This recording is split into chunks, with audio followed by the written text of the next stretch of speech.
Number 1, Shakib খানের হাত ধরে ঢাকায় সিনেমায় 2023 সালের কুরবানির ঈদে আগমন ঘটে ওপার বাংলার অভিনেত্রী ইধিকা পালের। এ যেন আসলেন, দেখলেন এবং জয় করে নিলেন। কে ভেবেছিল শাকিব খানের সাথে ইধিকা পাল অভিনয় করতে পারবেন? কে ভেবেছিল ইধিকা পালের প্রথম সিনেমা বাংলাদেশে হইচই ফেলে দিব? কে ভেবেছিল ইধিকা পাল বাংলাদেশের চলচ্চিত্রের ইতিহাসে ব্যবসার অনেক হিসেব নিকেশ পাল্টে দিবেন?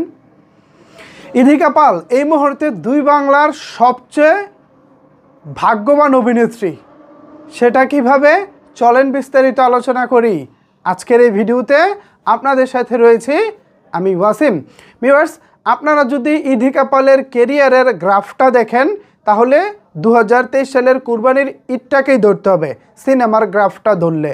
তো আমরা যেটা জানি যে 2022 সালে শাকিব খান বুবলি ব্যক্তিগত ইস্যুতে একটু টালমাটাল অবস্থায় ছিলেন। এরপর দেশীয় নায়িকারা শাকিব খানের সাথে কাজ করবেন কি করবেন না এ নিয়ে মার্কেটে অনেক রিউমার ছিল। সেই রিউমারকে পাশ কাটিয়ে ওপার বাংলা থেকে নিয়ে আসা হয় ইধিকা পালকে। শুরুতে তাকে নিয়ে একটু আলোচনা সমালোচনা ছিল বটে, বাট সিনেমা মুক্তির পর সবার মন জয় করে নিয়েছেন ইধিকা পাল। এরপর থেকেই ইধিকা পালের ভাগ্য ঘুরে যায়। শাকিব খানের সাথে প্রিয়তমা, তারপর ওপার বাংলার সুপারস্টার দেবের সাথে খাদান, যে সিনেমাটি ডিসেম্বরের 20 তারিখে মুক্তি পেয়েছে। কলকাতায় মুক্তি পাওয়ার পর ছবিটি এখনও পর্যন্ত 170-এরও কাছাকাছি হাউসফুল শো উপহার দিয়েছে। এইটা জাস্ট কলকাতার সিনেমার বর্তমানের অবস্থাতে একটা রেকর্ড। এই রেকর্ড শুধুই সম্ভব হয়েছে ইধিকা পালের জন্যই, কারণ তিনি এই মুহূর্তে দুই বাংলায় সবচেয়ে ভাগ্যবান অভিনেত্রী। শুটিং চলতেছে শাকিব খানের সাথে আরও একটি সিনেমার, যে সিনেমাটি আগামী রোজার ঈদে মুক্তি পাবে এরকম আলোচনা মার্কেটে চলছে। পাশাপাশি জিতের সাথেও নতুন আরও একটি সিনেমায় চুক্তিবদ্ধ হবে ইধিকা পাল, এরকম একটা আলোচনা মার্কেটে চলছে। সুতরাং বুঝতে পারতেছেন এই মুহূর্তে দুই বাংলায় নায়িকাদের মধ্যে হটকেক ইধিকা পাল। ইধিকা পাল থাকা মানেই যেন প্রত্যেকটা প্রজেক্ট সফল। সো সেই জায়গা থেকে ইধিকা পালকে আমি বলবো আপনি শাকিব খানকে একটা ধন্যবাদ দিতে পারেন।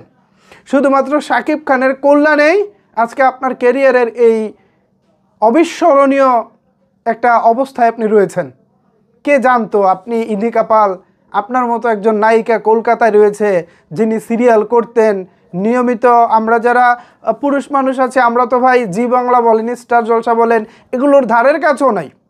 তারপর আমাদের হয়তো বা পরিবারের মা বোনেরা আপনাদের সিরিয়াল দেখতো, আপনার সিরিয়াল দেখতো, তারা হয়তো চিনতো, বাট আমরা ছেলেরা তো আপনাকে একেবারেই চিনতাম না।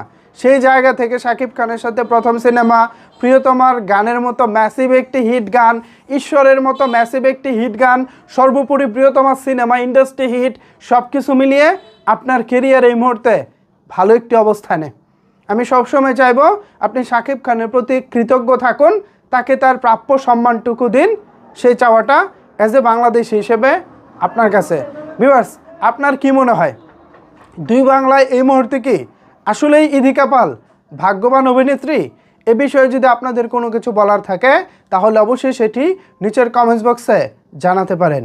ধন্যবাদ সবাইকে এতক্ষণ আমার সাথে থাকার জন্য।